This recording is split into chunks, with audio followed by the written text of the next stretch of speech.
Hello everybody, today I have the pleasure to propose to you this key 71st entitled Even. Well, this is the second video of a series of 4 videos, is kind of second chapter for which we're gonna continue a little bit regarding this very large concept that I entitled Evil. Evil, to make it short, and now we're gonna see more down-to-earth approach. Evil is everything regarding low vibration, regarding separation from unity, okay, wellness, and so on. Okay, so it means that it is devil, it is Satan, and so on. Okay, this is one part, but not only. This is also all what we have within in potential.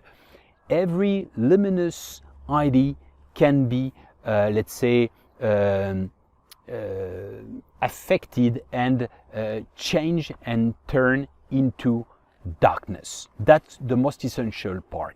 The thing is to understand it, to understand the different, let's say, obstacles to light, the different danger, potential danger, and how does it work concretely. Because once again, it's not outwardly, it is inwardly, essentially. There is an egregor of evil, okay, egregor, energy, let's say, affecting us. We are nourishing it and we are nourished by return, okay? It's resonance, boomerang effect, okay? So the more you are positive, the more you affect the egregor of positiveness, the more you are, let's say, in the darkness, in the fear, in the fragmentation, in the hate, and so on, the more you credit and you give more power to this egregor of, let's say, darkness, evil in general. Well, let's continue our path. We're gonna focus today on 20 characteristics regarding narcissistic perverts.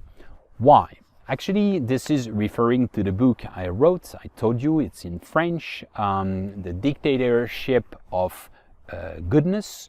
Concretely, the character is a kind of pervertic perverse, a narcissistic perverse, sorry. So the goal is to try to identify what are the characteristics to avoid this kind of people.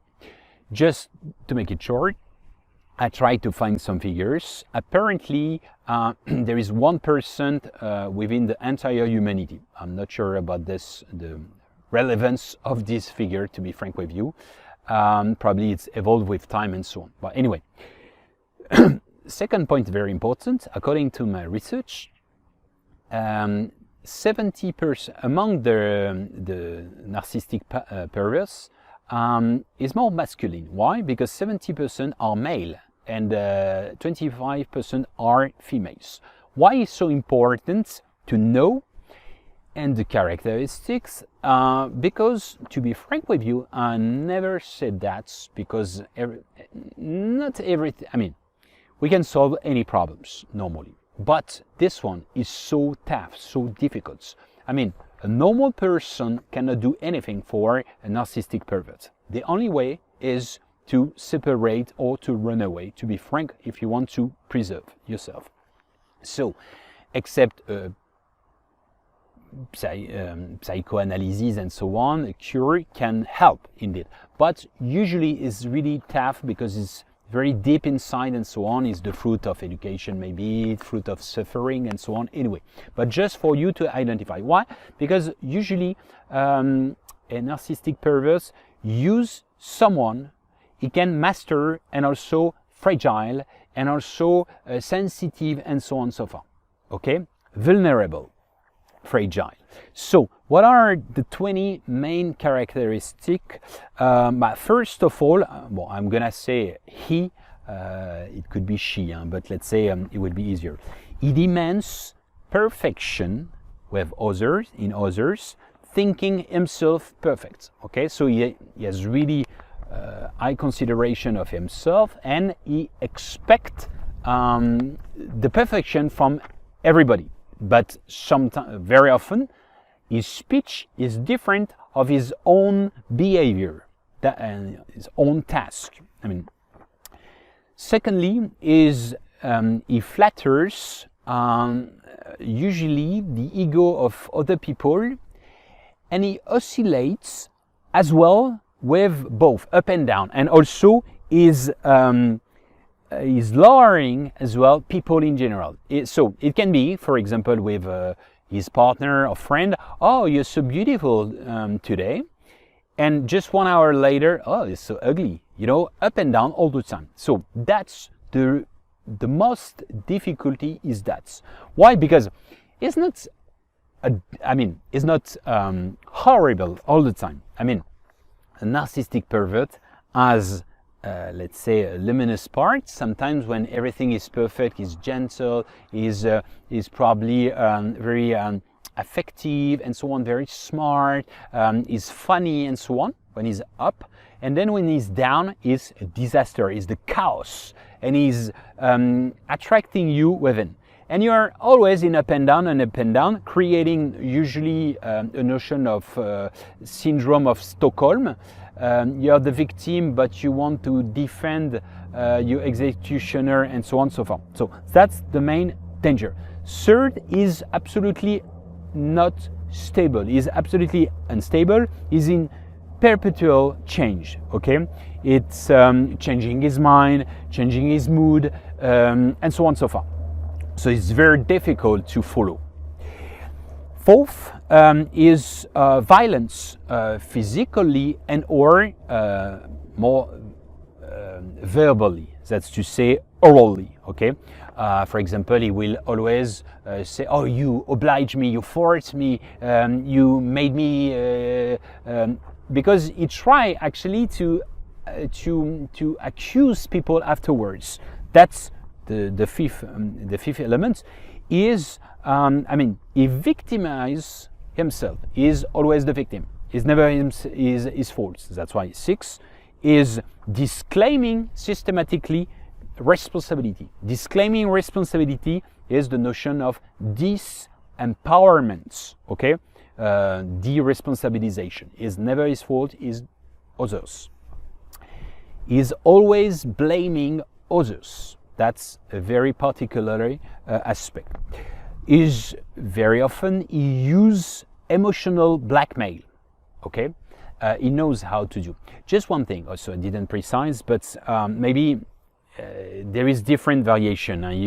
There is some people very narcissistic. Okay, perverts. Like on a scale of 1 to 10. Some people are just a little bit. So it's possible that some of them have this the full package, and also some of them they are more pronounced or not. That's the point. Huh? Just to make sure it's not is or is not. Huh? It's not black and white. There is different shades and like a rainbow. So bad faith. He using a lot of lies. Okay, so and using also what we call accusatory invasion. Accusatory invasion is when you attack someone, for example, peaceful, and the person is stable, gentle, and so on. And after a while, normal. We are all human. This person. Loses her nerves, gets upset, for example, and counterattack, for example. So, for example, aggressively, you would say, please stop it, or shut up, and so on. Oh, you see, you're aggressive, and so on. So, this is using, you activate a reaction for which you will play on the reaction. This is really tricky, but this is always what they do. So he's also, he has oversized ego, that's a matter of fact. He's always thinking he's superior to anybody. And also because with the experience, the testimonies and the experience I have, I don't know people like this who are a bit dummy. Usually they are very smart. That's a matter of fact. So they're smart. not smart with the heart, smart with the intellectual. And also in the art of rhetoric. Rhetoric is, you know, the capacity to bring the arguments and to manipulate and also to orientate and so on. So also 12, he used often the techniques of diversion. Diversion, for example, for debates, it's used in politics or in for lawyer and so on. If you don't know the answer, you will ask another question, or you will orientate towards you want. Okay, it's manipulation, always. But let's say is used very often diversion.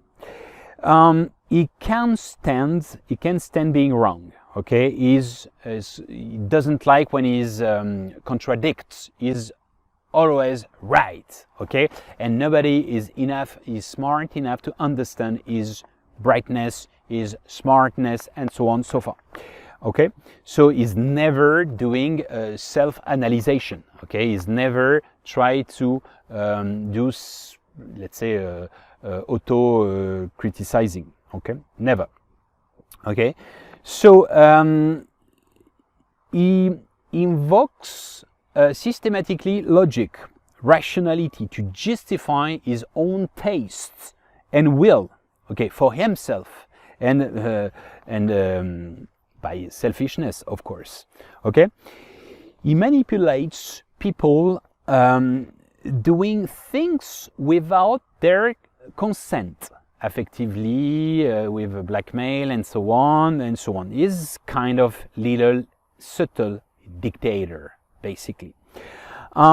He creates unease, you know, heavy atmosphere. Okay, for which he knows the victims most of the time, because these are people, sensitive people, who wants to solve problems. So we'll play on that, and always with the same notion, he creates bad atmospheres, for example, and then when he see that he really wants to have the power on people, once he think or he feels he lose this power, he come back to the person. I give you an example. For instance, he create bad atmosphere and so on, and he see that he reach a non-return point, for example, boiling point. So when he feels that, he will be gentle as a lamp. You understand? He will become normal, gentle, because I told you they have beautiful parts. Sometimes it's punctual, but that's why it's really difficult for someone to manage.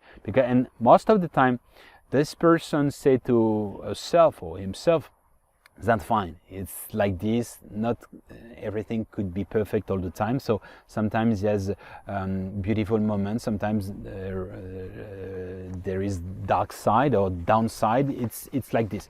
But the problem is that some people don't survive with that, because it's too much. Emotional lift all the time, up and down, up and down, up and down. Is, sorry for the word, the bad word, is a bitch, in the sense that he's always talking badly on anybody, and is always criticizing with his own arrogance. He talks a lot behind the backs of other people. Okay, so he's hypocrite. Okay, and also 19, he change his arguments or speech according to different interlocutors. He can talk on your back even if you are his partner, and that's really confusing, because it can create a mess. For example, if someone dies, or if some people meet up and talk about him, they would have the feeling that they have a certain privilege with him, because this person has certain face with different ones. So, for example, the partner would say, "No, you don't know him in the intimity," and on the other way around, the friend would say, for example, "But you don't know him in real, when he's drunk and so on. You don't know what he's doing, what he's saying about you, what he's saying in general, and so on." So it's really, really confusing, and sometimes people argue because of him. Not to do alliance together against him, but they separate because he set up the mess. Okay, he's of course navel-gazing. Okay, focusing on his on one, selfish, egocentric, oversized ego, and so on. But concretely, this is also all the stereotypes of devil. Okay, devil is like this, you know, and that's why I'm saying devil, and in general this kind of people, they are not superhero, they are super ego. Okay, there is a quote in the Islamic philosophy in Sufism, and is taken by Rumi, the great Sufi, saying this is a quote. Expressing Satan, devil meet someone and say, if you want to meet me, if you want if you want to be like me, say a maximum of time I, okay, me, ego. Okay, so the more you are in the ego, the more you say I think, I am, and so on. I always is you focusing on your own self. You are, let's say, you know, ego, age God out. Age God out. The membrane, beyond it, we are out of unity. I'm not saying it's good or bad. Ego is just a vehicle, as I say many times. All right, but why I'm saying that, why I precise that, because ego is a good servant, but is a bad master. If you're the slave of your ego, it will bring you to chaos and to conflict with people, because it will try always to fragment, to segment, to separate, because it is his own reason for being. The reason for being of the ego and to the existence, to exist, means to separate. He wants to separate from unity, from the absolute, God. Okay? So that's why we can consider ego, when it's extreme, becomes a notion of egregor of Satan, evil. Okay, I'm not saying that if you are sluggish, you don't have ego, you are a vegetable, necessarily you are a good person. Is not this. It's another extreme. I'm just saying it is, when I say it's a vehicle, it allows you to drive and to transport within the infinite roads of the living life in general, to experience. We have been obliged to be out of the painting from the Garden of Eden. It's for that. The fragmentation is, if you are everything, how you can see yourself? You cannot. If you are the painter, the painting, the characters, you need to step back, to step forward, backwards, to admire. Okay, to highlight, to emphasize. That's the same point. We have been obliged to fragment from everything, to embody in the matter, okay, in the density, to separate from the absolute into an ego, okay, a personality. Persona means the mask, the results of the whole education, culture, acceptance, refusal, and so on and so forth. Okay, so it's like shaping yourself according to the wind and so on. This is the metaphor. So, but it's also a way. The ego is a dynamic in general. Okay, it's allowing you to find back this unity. My baby is 1 year old. He has the feeling that his mother is the extension of himself. You understand? Because he doesn't have the self developed like us, the ego like us. He has a collective consciousness. He thinks that the whole world is him. You understand? So it's interesting, because the goal is to find back, but with the notion to realize the real, with real eyes, the real lines of the illusion of the Maya, the fact that we are separate. We are not separated. I have this body, I am here, you are there, and so on. We are separated. But this is the consciousness expressing. Okay, that's the point. That's why I like to say, when I am, you are not. When you are, I'm not anymore. What does it mean? It means either I'm in the ego, yes, this is me, and power and so on, and then I don't let any space for the unity, the divinity, okay? Or I let it go, and then I let him, it, the energy, expressing itself. You understand? That's the main difference. That's why when we say enthusiastic, I told you in Greek, means crossed by divinity. Okay, you let it go, you surrender. That's it. Okay, so, but the thing is that, this is also this notion of ego is comparable, to a black hole. Black hole.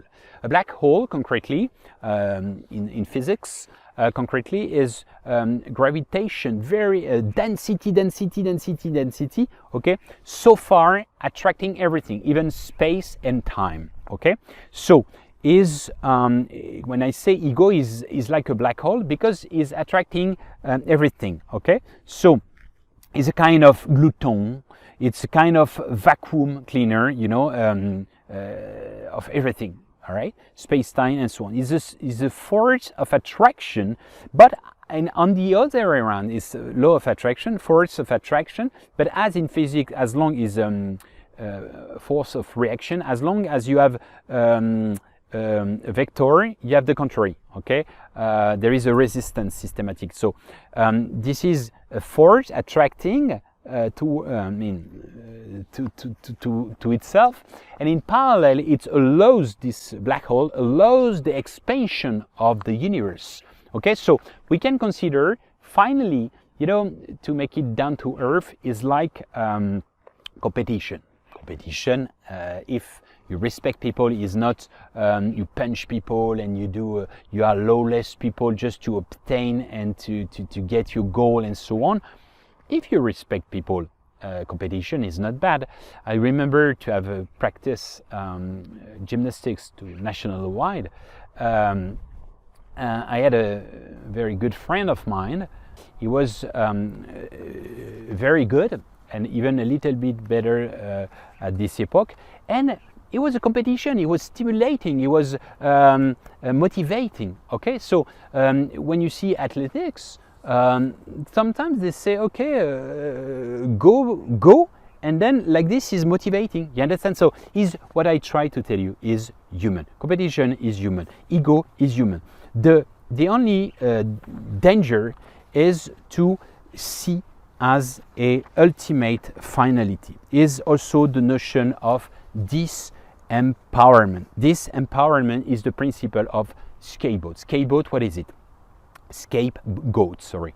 A goat that we took in Mesopotamia, not far from here, 800 kilometers from here, in Iraq, Mesopotamia, Babylonia. Okay, they took a sheep and they say, okay, with a ritual, all the devil is here, and then they send to the desert and they kill it. Okay, concretely, it's when I say it's a lack of responsibility, it's too easy to say, okay, the poor innocent animal will take all my problems. Okay, when we focus on minority, when we focus on the responsibility of politics and so on and so forth, okay, it's never your fault, it's always the fault of my education, my country, my neighbors, and so on and so forth. So this is one of the BS, the big problem of the awakening.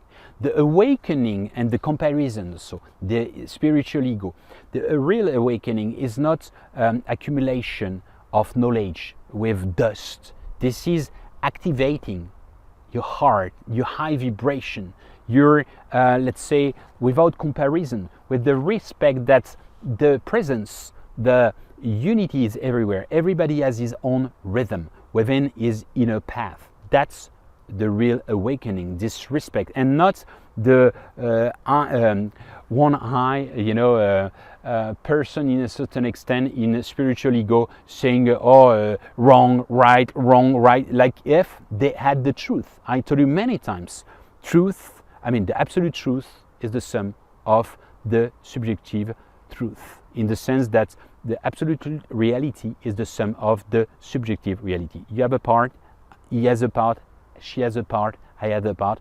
If we put together each faces of the Rubik's Cube, we can be closer to a form of reality. But what's the color of the Rubik's Cube is multicolors. There is not only one single colors, and the word humanity, unity, would be, in a certain extent, an infinite kaleidoscope. Well, I invite you to meditate on all these aspects, and this is only some elements for you to shape, to help you, if you wish, of course, to shape your master key to open up the doors of consciousness, of love, of whatever you want. As you know, all the roads lead to Rome, and to home, and to the Dome. Thank you for your attention, and see you very soon.